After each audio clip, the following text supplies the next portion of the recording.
Good morning, students. Today we are going to start the fifth chapter, that is primary activities. In this chapter, we will learn about the different primary activities like hunting, gathering, pastoralism, mining, agriculture, etc. So, before we start, let's understand the economic activities. Human activities which generates income are known as economic activities. वो मानवीय क्रियाएं जो आय प्रदान करती हैं उसे क्या कहेंगे? आर्थिक क्रियाएं कहेंगे। और ये आर्थिक क्रियाएं लगभग 5 तरीके की होती हैं: primary, secondary, tertiary, quaternary and quinary activities. Primary activities directly environment से जुड़ी हुई हैं। प्राइमरी एक्टिविटीज़ को प्रोसेस्ड करने के बाद जो फिनिश्ड गुड्स देने का काम करती हैं वो सेकेंडरी एक्टिविटीज़ हैं। टर्शियरी एक्टिविटीज़ सर्विस सेक्टर, जितनी भी सर्विसेज हैं वो टर्शियरी एक्टिविटीज़ हो जाएगी। और हायर ऑर्डर सर्विसेज को हम लोग क्वाटरनरी और क्वाइनरी एक्टिविटीज़ जो हैं उनमें ऐड करेंगे। आज का चैप्टर प्राइमरी एक्टिविटीज़ से रिलेटेड है, इसलिए हम प्राइमरी एक्टिविटीज़ को डिटेल से स्टडी करेंगे। Economic activities data directly depend on environment. वह आर्थिक क्रियाएं जो कम्प्लीटली किससे जुड़ी हुई हैं? पर्यावरण से जुड़ी हुई हैं। वो सभी क्रियाएं क्या कही जाएगी? प्राथमिक क्रियाएं कही जाएगी, जैसे कि hunting, gathering, pastoralism, fishing, forestry, agriculture, mining, quarrying. ये सारी एक्टिविटीज़ क्या हैं? प्राइमरी एक्टिविटीज़ हैं। हंटिंग भी डायरेक्टली किससे जुड़ी हुई है? एनवायरनमेंट से जुड़ी हुई है, क्योंकि हर एक एनवायरनमेंट जो है उस एनवायरनमेंट में आपको हंटिंग के लिए अलग अलग पशुओं पर निर्भर रहना होता है। गैदरिंग भी आप पूरी तरीके से जलवायु पर निर्भर है, क्योंकि जिन एरिया में जिस तरीके के खाद्य पदार्थ होंगे लोग उसी को इकट्ठा करेंगे और उस पर अपना जीवन यापन करते हैं। पशुचारण जो होता है, पास्टोरलिज्म जो है तो होता है, वो भी कम्प्लीटली एनवायरनमेंट से जुड़ा हुआ है। जहाँ पर बड़े रेंचेस हैं वहाँ पर कमर्शियल लाइव स्टॉक राइडिंग होती है, लेकिन जहाँ पर इस तरीके की सुविधा नहीं है वहाँ पर हम लोग क्या देखते हैं कि नोमैडिक हर्डिंग टाइप ऑफ पास्टोरलिज्म हमें दिखाई देता है। फिशिंग कम्प्लीटली डिपेंड है वाटर की क्वालिटी के ऊपर, कि वहाँ किस तरीके का वाटर है, उसी हिसाब से वहाँ पर जो है फिशिंग डेवलप हो सकती हैं। अब जैसे हम लोग जापान की बात करते हैं तो जापान में फ़िशिंग इंडस्ट्री जो है बहुत अच्छे से डेवलप है। क्यों डेवलप है? क्योंकि वहाँ पर क्लाइमेट कुछ ऐसा है जिसकी वजह से वहाँ पर बहुत बड़े लेवल पर इस फ़िशिंग को जो है वो डेवलप किया गया है। और वहाँ मछलियों की संख्या जो है वो बहुत ही ज़्यादा है और डिफरेंट वेराइटीज़ वहाँ पर मिल जाती है, इसलिए फ़िशिंग इंडस्ट्री वहाँ अच्छे से डेवलप हो गई। तो फ़िशिंग भी कम्प्लीटली किस पे डिपेंड रहती है? पर्यावरण पर डिपेंड रहती है, एनवायरनमेंट पर डिपेंड है। फॉरेस्ट्री, हमारी अर्थ पे अगर इक्वेटर साइड पर देखेंगे, इक्वेटर रीजन में, तो आपको एवरग्रीन फॉरेस्ट जो है वो दिखाई दी जाएंगे। लेकिन आप जैसे जैसे मिड लेटीट्यूड्स की तरफ जाएंगे यहाँ पर आपको डेसिडियस फॉरेस्ट जो है वो मिलने लगेंगे। अगर मिड लेटीट्यूड्स के वेस्टर्न पोर्शन की तरफ जाएंगे तो वहाँ पर आपको डेजर्ट्स जो हैं वो मिल जाते हैं, तो वेजिटेशन टाइप वहाँ पर चेंज हो जाएगा। फिर नॉर्थ की तरफ हाई लेटीट्यूड पर जाता है तो टुंड्रा वेजिटेशन स्टार्ट हो जाएगी। तो हम लोग कह सकते हैं कि कम्प्लीटली एनवायरनमेंट पर डिपेंड है फॉरेस्ट्री। देन एग्रीकल्चर, एग्रीकल्चर एक ऐसी एक्टिविटी है जो पूरी तरीके से एनवायरनमेंट पर ही डिपेंड करती है, क्योंकि कोई भी क्रॉप किसी पर्टिकुलर एरिया में तभी हो सकती है जब उसके लिए सूटेबल एनवायरनमेंट हो। अगर वो अवेलेबल नहीं है तो हम नहीं कह सकते कि वहाँ पर एग्रीकल्चर जो है वो हो सकती है। आज राजस्थान के डेजर्ट में बोल दिया जाए कि आपको कॉफ़ी जो है, टी जो है, उसका प्लांटेशन करना है, तो पॉसिबल है क्या वो पॉसिबल बिल्कुल भी नहीं है। इसीलिए हम लोग कह सकते हैं कि ये भी एक प्राइमरी एक्टिविटी है जो कम्प्लीटली एनवायरनमेंट पर डिपेंड करती हैं। और माइनिंग और क्वायरिंग की बात करें तो अगर किसी पर्टिकुलर एरिया में मिनरल एक्सट्रैक्शन है, अगर अवेलेबल है, तभी हम लोग वहाँ पर माइनिंग एक्टिविटीज़ कर सकते हैं।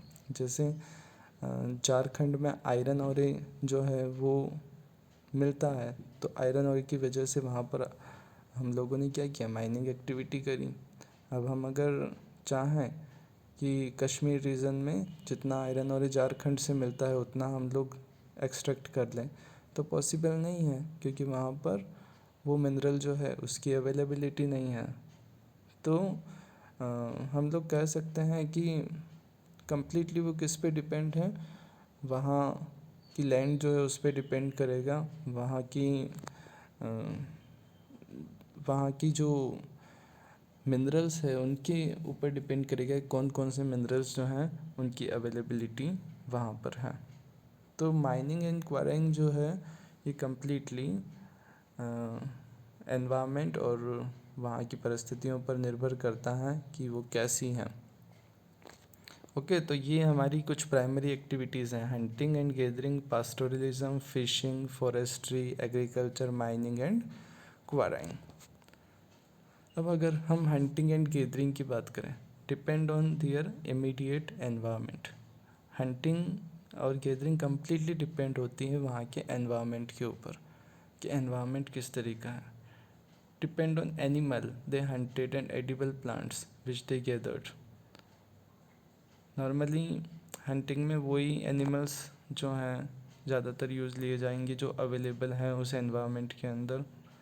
अब हम लोग अगर चाहें कि टाइगर जो है वो हमें टुंड्रा रीजन जो है, आर्कटिक रीजन, वहाँ पर अवेलेबल हो जाए, तो पॉसिबल ही नहीं। वहाँ पर अब हंटिंग किसकी होगी, आर्कटिक रीजन, और इनमें रेनडियर जो हैं वो हमें वहाँ पर मिलेंगे। तो कम्प्लीटली डिपेंड होता है। और गैदरर्स भी वही प्लांट इकट्ठे कर पाते हैं जो उस पर्टिकुलर क्लाइमेट में जो है अवेलेबल हैं। Primitive societies depend on hunting and gathering. Normally हमारे जितना भी ट्राइबल ग्रुप्स हैं और वो सारी प्रिमिटिव सोसाइटीज़ जो हैं वो शिकार और संग्रहण पर ही निर्भर करती हैं। Oldest occupation, hunting and gathering जो है वो हमारा क्या है, ओल्डेस्ट ऑक्यूपेशन है और practised in harsh climatic condition, जहाँ पर जलवायुविक दशाएं बहुत ज़्यादा विपरीत होती हैं। अब वो कौन कौन से रीज़न हैं, जैसे कि हम लोग इक्वेटोरियल रीजन की बात करते हैं, तो इक्वेटर पर सबसे ज़्यादा टेम्परेचर रहता है, मॉइस्चर बहुत ज़्यादा है, तो क्लाइमेट एकदम से हार्श क्लाइमेटिक कंडीशन हो जाती हैं। तो इन एरिया में आपको हंटिंग और गैदरिंग मिलेगी। सबसे ज़्यादा ट्राइबल ग्रुप्स भी यहीं मिलते हैं। कुछ एग्जांपल्स जैसे मैं बताऊं इन इक्वेटर रीजन के, तो यहाँ पर आप बता सकते हैं कि Amazon basin, Congo basin, Africa में है कांगो बेसिन, कांगो रिपब्लिक आप ढूंढ सकते हैं। उसके अलावा अमेज़न बेसिन ब्राज़ील में मिल जाएगा। तो यहाँ पर हार्श क्लाइमेटिक कंडीशन की वजह से क्या हो रहा है, हंटिंग और गैदरिंग पर लोग ज़्यादा डिपेंड है। दूसरी तरफ अगर हम लोग बहुत ज़्यादा हाई लेटीट्यूड्स पर जाते हैं तो वहाँ पर भी हमें हंटिंग और गैदरिंग के एग्जांपल मिल जाएंगे, जैसे कि एस्किमोज़, जो कोल्ड क्लाइमेटिक कंडीशन जहाँ भी है वहाँ पर आपको मिल जाएंगे। नॉर्मली नदर्न जो हेमिस्फीयर है उसके जो हायर लेटीट्यूड्स हैं वहाँ पर हमें एस्किमोज़ जो हैं वो मिलते हैं। लो लेटीट्यूड एरिया में अमेजन, कांगो हमने बता दिया। इसके अलावा साउथ ईस्ट एशियन कंट्रीज़ जो हैं वो भी हैं। यूरेशिया टुंड्रा रीजन नॉर्मली है, यहाँ पर मिल जाएगा। सदर्न चिले, चिले एक साउथ अमेरिकन कंट्री है और उसके चिले के साउथ वाले हिस्से में हमें ये हंटिंग और गैदरिंग जो है वो मिलती हैं। In modern market some gathering is done such as leaves, bark, nuts, fabric, rubber, balata, gums, resins etcetera. तो ये कुछ चीज़ें हैं जो हम लोग इकट्ठा करते हैं। अब यहाँ पर कुछ चीज़ें आई हैं, जैसे कि अगर मैं आप लोगों से पूछूं चिकल, तो यह चिकल जो है वो है it is made from the milky juice of zapota tree. तो ये गैदरिंग के थ्रू ही हम लोगों को मिल पाता है। तो ये ज़रूर ध्यान रखिएगा, चिकल हमें कहाँ से मिलता है, जेपोटा ट्री जो है उसमें से जो पदार्थ निकलता है, जो चीज़ निकलती है, उसे हम लोग क्या बोलते हैं, चिकल जो है वो कहते हैं। तो ऐसे बहुत सारी चीज़ें हैं जो हमें यहाँ पर गैदरिंग के थ्रू मिल पाती हैं। अब गैदरिंग की अगर एरिया की बात करें मैप के अंदर, तो कुछ एरिया ये हैं, जैसे कि हाई लैटिट्यूड एरिया में नदर्न कनाडा, ये कनाडा रीजन है, ये पूरा क्या है, नदर्न कनाडा है। उसके बाद नदर्न यूरेशिया, ये पूरा रीजन नदर्न यूरेशिया रीजन है। Northern Canada, northern Eurasia, Eurasia में मीन्स यूरोप और एशिया के दोनों हिस्से, और ये पूरा रशिया का हिस्सा है। ये जो है वो किसका हिस्सा है, रशिया का हिस्सा है। उसके बाद सदर्न चिली, यहाँ पर ये हमारा सदर्न चिली वाला रीजन है।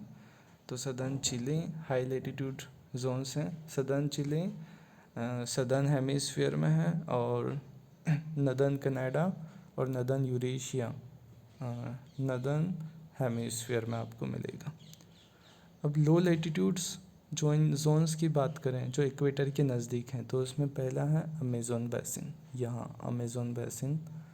उसके अलावा ट्रॉपिकल अफ्रीका, ये यहाँ पर tropical Africa, and northern fringe of Australia, ये ऑस्ट्रेलिया के ऊपर वाले जितने भी हिस्से हैं वो सारे, and interior parts of south east, ये साउथ ईस्ट एशिया के इंटीरियर पार्ट्स जितने भी हैं, यहाँ पर हमें सबसिस्टेंस गैदरिंग जो है वो मिल जाती हैं। तो इन सारे रीजंस, ये सारे रीजंस आप ज़रूर ध्यान रखिए, क्योंकि एग्ज़ाम्स में आपके मैप वर्क में भी हैं और आपको पता होनी चाहिए। तो northern Canada, northern Eurasia and southern Chile, ये तीनों आपके हाई लैटिट्यूड जोन्स हैं। और लो लैटिट्यूड जोन्स की बात करें, Amazon basin, tropical Africa, northern fringe of Australia and interior parts of south east Africa, ये आपके सबसिस्टेंस गैदरिंग के एरियाज़ हैं। नेक्स्ट, पास्टोरलिज्म, पशुचारण। This means domestication and rearing of animals on pastures. चरागाहों में हम लोग अगर पशुओं को चराते हैं या फिर उनको डोमेस्टिक एनिमल्स के रूप में रखते हैं, तो वो क्या हो जाएगा, पास्टोरलिज्म हो जाएगा, पशुचारण हो जाएगा। This is carried either at subsistence level and known as nomadic herding. तो अगर ये केवल हमारी आजीविका को पूरी करने वाला है, तो उसे हम लोग क्या कहेंगे, चलवासी पशुचारण, नोमैडिक हर्डिंग। और एट कमर्शियल लेवल, अगर इसे वाणिज्यिक स्तर पर हम लोग देखें इस पशुचारण क्रिया को, तो वो क्या हो जाएगी, वाणिज्यिक पशुपालन क्रिया, कमर्शियल लाइव स्टॉक रेयरिंग। अब फर्स्ट हम लोग देख लें पास्टोरलिज्म का ही फर्स्ट पार्ट है nomadic herding. Nomadic herding means चलवासी पशुचारण। Herders depend on animal for food, transport, shelter and clothing. Normally जो भी पशु चराने वाले लोग हैं वो कम्प्लीटली डिपेंड होते हैं अपने भोजन के लिए, कहीं जाने के लिए, रहने के लिए, अपने कपड़ों के लिए, किस पर, कम्प्लीटली अपने पशुओं पर डिपेंड होते हैं। Keep on moving from one place to another along with their animals. ये क्या करते हैं, एक प्लेस से दूसरे प्लेस पर अपने पशुओं को लेकर के जाते रहते हैं। ईच नोमैडिक कम्युनिटी ऑक्यूपाइज ए वेल आइडेंटिफाइड टेरिटरी। हर एक जो भी पशुचारण करने वाली कम्युनिटी है वो क्या करते हैं, उनका एक अपना क्षेत्र आइडेंटिफाई कर लेती हैं। जैसे हम अपने इंडिया का एक एग्जांपल लेते हैं, राजस्थान। तो राजस्थान डेजर्ट में जो केमल्स जो हैं उनको पालने वाले हैं, या फिर भेड़ पालने वाले जो हैं, शिप्स रेयरिंग वाले जो लोग हैं, वो क्या करते हैं जब समर्स आती है तो वो ईस्ट राजस्थान, अरावली के ईस्ट वाले हिस्से में वो लोग आ जाते हैं अपने जितने भी एनिमल्स हैं उनको लेकर के, और जब विंटर आती है तो फिर वो वापस चले जाते हैं। तो इस तरीके से उन्होंने अपनी एक एरिया आइडेंटिफाई कर रखा है कि हमें इस एरिया में जाना है। Variety of animals are kept in different regions. In different regions, अब कौन कौन से रीजन है अगर उनकी बात करें, सहारा एंड एशियाटिक डेजर्ट्स में आपको शिप, गोट और केमल, ये जो हैं ये मेन एनिमल मिलते हैं। इन डेजर्ट्स में सबसे ज़्यादा भेड़, बकरियां और ऊंट जो हैं उनका पशुचारण किया जाता है। और तिब्बत की अगर बात करें, तिब्बत में याक और एंडीज़, एंडीज़ कहाँ पर है, एंडीज़ है साउथ अमेरिकन माउंटेन है। और यहाँ पर लामास जो हैं, लामास एक एनिमल है, उसको यहाँ पालते हैं। और आर्कटिक रीजन की बात करें तो यहाँ पर रेंडियर है। तो पर्टिकुलर एरिया वाइज आपको पशुओं के नाम भी पता होने चाहिए। डेजर्ट्स में sheep, goat and camel, Tibet में याक, एंडीज़ में लामास, और आर्कटिक रीजन में रेंडियर जो है वो मेनली पाले जाते हैं। अब रीजन्स की बात करें कहाँ पर नोमैडिक हाइडिंग होती है। The core region extends from the Atlantic shores of North America eastward across the Arabian peninsula and the Mongolia and central China. पूरा रीजन जो कहाँ से स्टार्ट होता है, अफ्रीका के अटलांटिक शोर से स्टार्ट होता है और वो कहाँ तक पहुँचता है, मंगोलिया होते हुए सेंट्रल चाइना तक पहुँचता है। पूरा अरेबियन पेनिनसुला, मंगोलिया और सेंट्रल चाइना। इसको अभी हम लोग मैप में भी समझेंगे। The second region extends over the tundra region of Eurasia. Eurasia का जो नॉर्थ वाला हिस्सा है वो पूरा का पूरा टुंड्रा रीजन नोमैडिक हाइडर्स के लिए है। In the southern hemisphere there are small areas in south west Africa and on the island of Madagascar. दो एरिया हैं, साउथ वेस्ट अफ्रीका और मेडागास्कर। देखिए, अब जो नोमैडिक हाइडिंग होती है उसमें एक स्पेशल टाइप है transhumance. The process of migration from plain area to pastures on mountain during summers and again from mountain pastures to plain areas during winters is known as transhumance. देखिए, the process of migration from plain area to pastures on mountains during summers, यानी कि सबसे पहली चीज़ ट्रांसह्यूमेंस में क्या होता है, seasonal migration होता है। अब सीजनल माइग्रेशन कैसे होगा, समर्स में क्या होता है, plain area to pastures on mountains. वो जितने भी हमारे प्लेन एरिया हैं वहाँ से किस तरफ चले जाते हैं, पहाड़ों की तरफ चले जाते हैं गर्मियों में, क्योंकि पहाड़ों पर गर्मियों में क्या रहता है,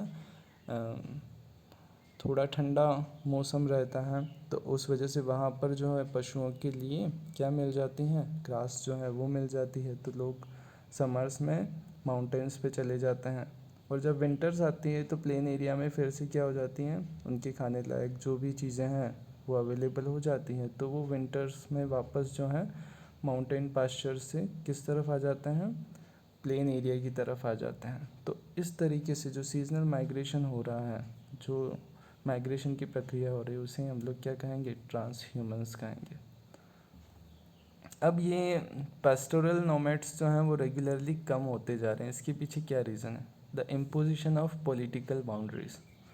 पॉलिटिकल बाउंड्रीज बनने की वजह से ये एक्टिविटी कम हुई है। जैसे हम लोग अगर बात करें 1947 से पहले तिब्बत जो है, तिब्बत वाले एरिया से लोग जो हैं अपने पशुओं को लेकर के इंडिया वाले पोर्शंस की तरफ आते थे, इंडिया से उस तरफ के लोग जाते थे।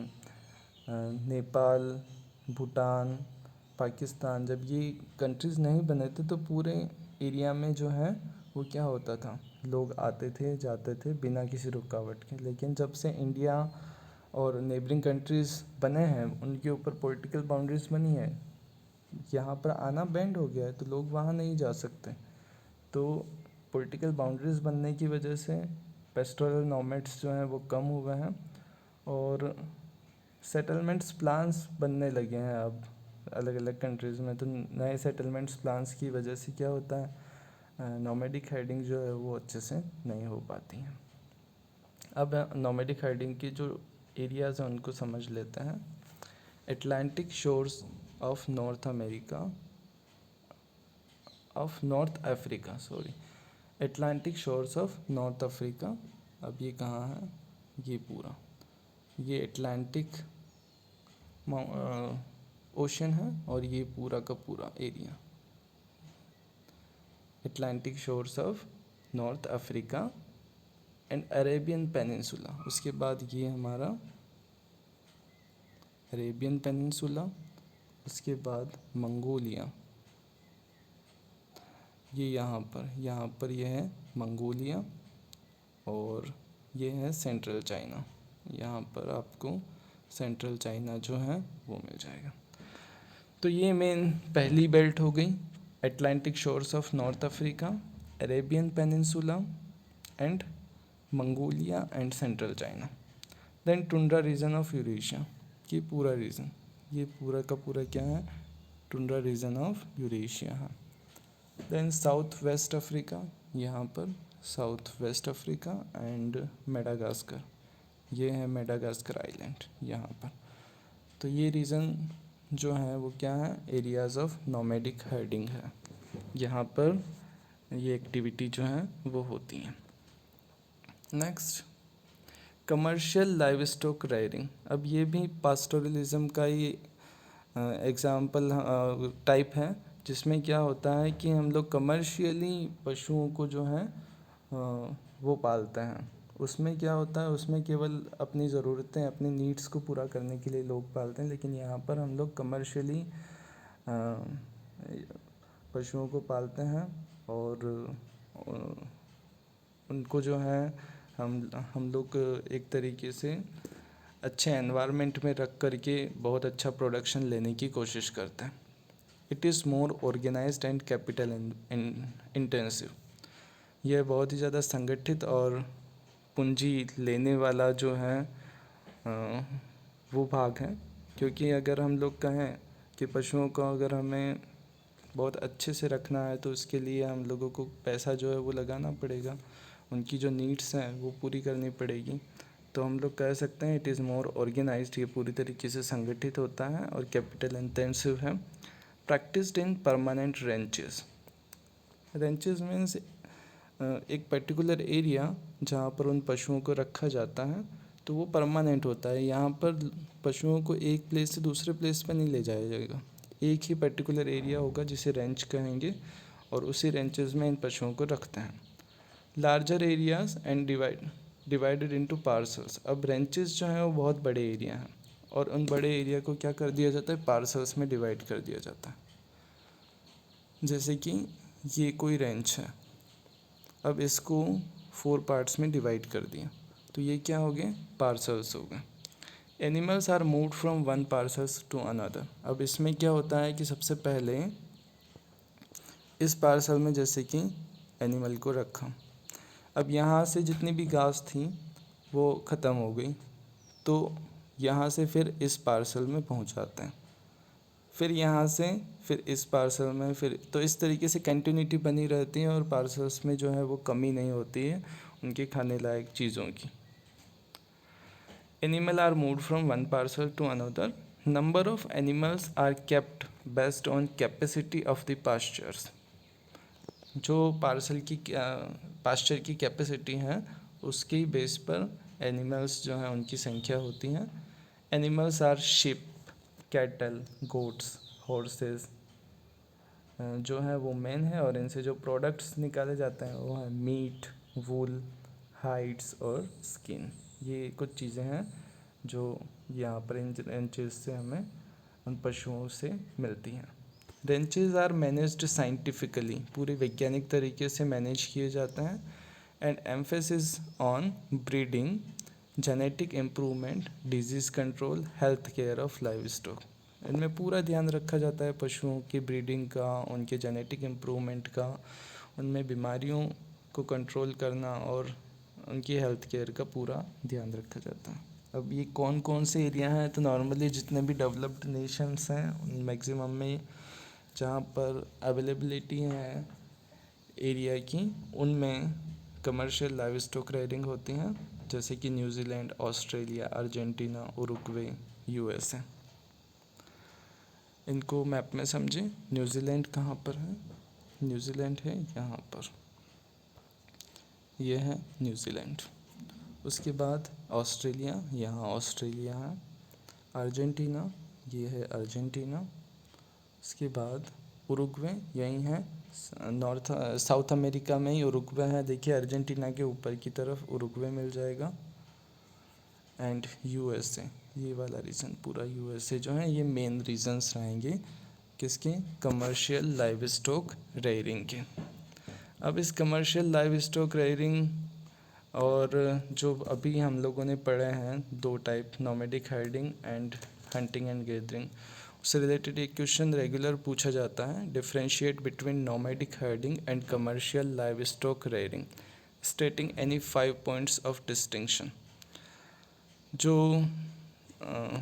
नोमैडिक हर्डिंग चलवासी पशुचारण है और जो वाणिज्यिक पशुधन पालन है, इनमें अंतर को 5 बिंदुओं में स्पष्ट करना है। इस पोर्शन से रिलेटेड मैप वर्क भी रहेगा।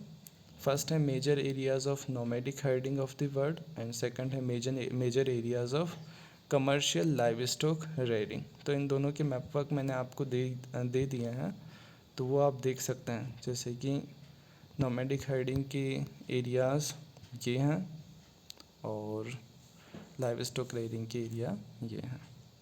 तो इनको आप अपने मैप वर्क में बना लीजिए, और नेक्स्ट हम लोग इसी पोर्शन को आगे बढ़ाएंगे, इसी चैप्टर को आगे बढ़ाएंगे और एग्रीकल्चर शुरू करेंगे।